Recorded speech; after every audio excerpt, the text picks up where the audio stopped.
Hindi yung mga aso dito kumakain ako, hindi diaper kinakain. Healthy living sila dito, no? Sa Maynila, diaper kinakain. Mga susil yung aso dito. Ay, ang sarap nito. Wala makapuno. Bakit naman makapuno dito?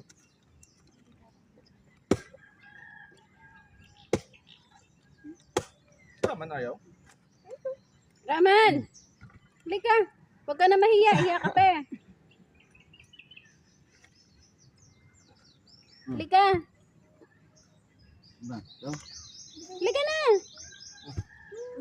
Ayaw mo, tapos may hawak kang kutsara.